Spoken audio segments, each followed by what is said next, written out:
What up, Madmaxers? This is episode 5 of the TRX, Mega TRX build. Here we have a lot to show you in this video. We've been lacking on our past few, we've been doing a lot to the front end, the not so fancy stuff, and now we're actually getting into the exo of the actual truck. Here's the passenger front fender, and this is all detachable, so you can see the little connectors all over, top and bottom. That way, when we're done tacking it all together, good old Steve's gonna pull it apart, weld everything from the inside to make sure everything's structurally there. And so that way with the connectors, we don't have to flat ship it. We can put it on a double decker and ship it a lot cheaper. And then all the armor and stuff like that, we can bolt on at wherever the show's at on that will freight it or ship it on a pallet. Same goes for that big massive stack there. So it's all removable. That way we can paint it and make sure the welds are all the way through perfectly all the way around. And that's the first fender. When we're about to add a few more teeth to the bottom of this, gonna have a huge one coming right here and a huge one coming right there to make like a little fang effect like on the C7. And that's the next step on this. And then we're gonna pull it all apart and then take it off and copy and paste for the driver's side. And it's actually sitting on its own weight on the suspension and its actual height. This is actually how she's going to sit up with the 46-inch Mickey Thompson Pro XS's on the Venom 20 by 14-inch wheel. And then after we finish all that, we'll get into plating between the tubing. And then we'll start going to the windshield and roof area, going to the back. The back bed is going to be completely cut out and tubed up like the front. After 48 hours of Steve over here up and going wild on this thing, here's where we're at. He is sitting at 100 inches wide, 9 foot 4 inches tall. This side, tubing wise for the fender, is about complete. We're about to do the plating here now, which this is all detachable. We'll take it off and he'll finish welding up the back side of it and then tack in all the plating. But here is, you'd call it a plow bumper or whatever you want to call it. Here's the two outside teeth sticking out. The center is going to be sitting where it's at, and then he's going to mirror this exact setup to the driver's side. But guys, she is massive. Here's what it looked before. He's going to start mirroring this side, and here is the after, and then there's the exhaust. And my nice little paint job. Hope you all enjoyed that.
we're doing now is we're matching the passenger side we already built to the driver's side. We're just copy and paste now. And we got quite a bit done on the ram here. We actually burnt through a lot of tubing on this. We actually burnt probably about, I ordered originally like 180, 200 feet of tubing. And we already burned through that just doing the front. Or most of the front. The front's not really completed. And so we had to get another 300 feet ordered of Dom tubing. That way you can do the roof in the back, and we'll probably burn through it pretty quick. But we have this side pretty much complete as far as tubing line goes. We still have to do all this cardboard sheet. It's going to be 3/16 plating. We're going to box all this up and into the fender, and then make a break for the exhaust track there. And all this will be tubed up in here to make one giant, massive DP bumper. And so now we're just copy and pasting the passenger side and the driver's side, and then we'll start cutting into the actual bed and doing an exo back there with the plating, and then over the top, over the windshield, and down the doors a little bit as well.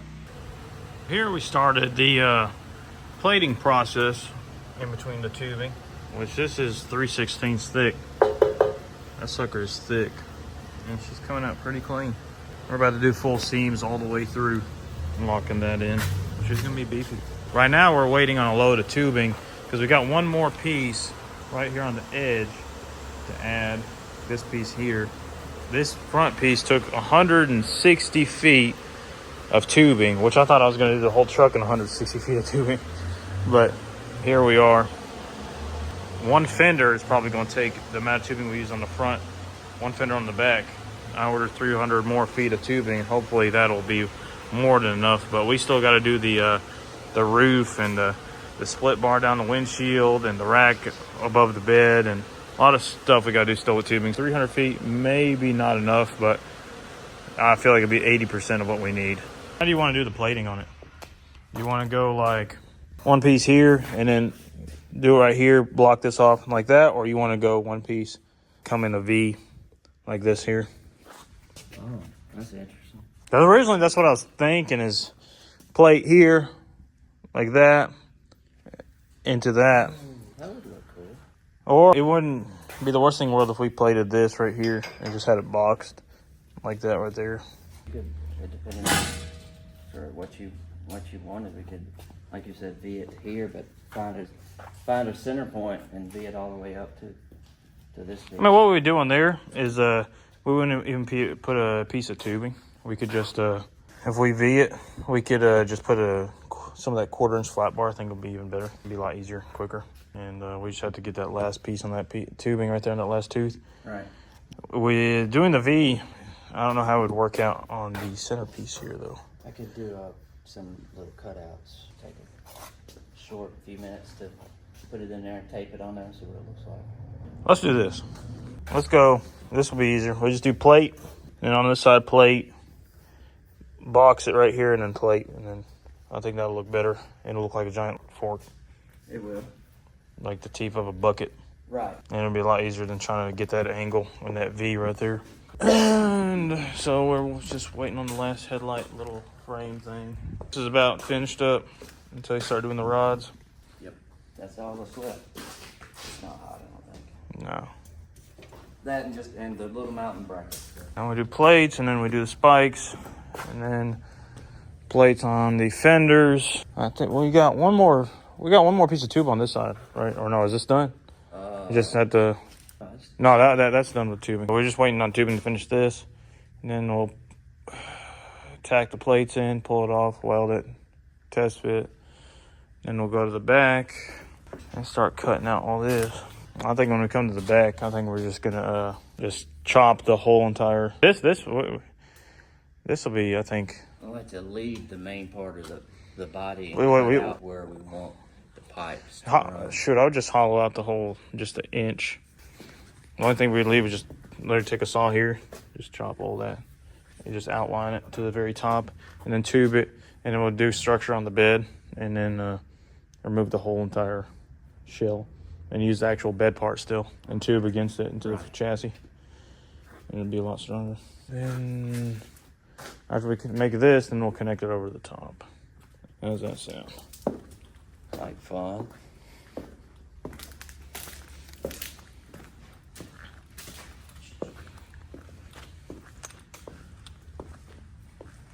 And then we'll pull it off, hang it from the ceiling, finish up the welds, paint. 2 weeks, right? 2 weeks. Scratch and sniff. 2 weeks. 2 weeks. 14 days. If it spills over, it spills over. That's the first show, and then we got one, I think, a week after that. We'll see. And FAS, I think how to say it. They're a big diesel company, where for like fuel injection and stuff like that. They sponsored us a fuel system for it. I'm gonna let. We're gonna figure out what we're gonna do about a step up right there. Whether we're gonna get build an electric step or. We'll build a stationary one for now, and then later on in the summer we'll come back to making a power one up and down. But we can make one literally go up to down to the floor straight up and put it on the remote, Yeah. like a winch. It'd be cool. It wouldn't take much. That'd be simple stuff. Lazy boy. There you go. I'm gonna let Steve work, and then here's the Madmax Jeep. We're about to do a lot of stuff on it. Got a bunch of bad welds from somebody I let work on it last time. You can see it's just straight trash. We're gonna, next step on this one is after Hashmi Garage puts in the motor, we're gonna redo all this tubing, just chop it off and start fresh from. We're literally gonna chop the chassis off, let it fall to the ground, and redo all the tubing all the way around on it. That's what it really needs. Such a badass Jeep. We're actually gonna make them look more Mad Max instead of a basic Jeep look. Put some crazy bumper on it or something. Who knows?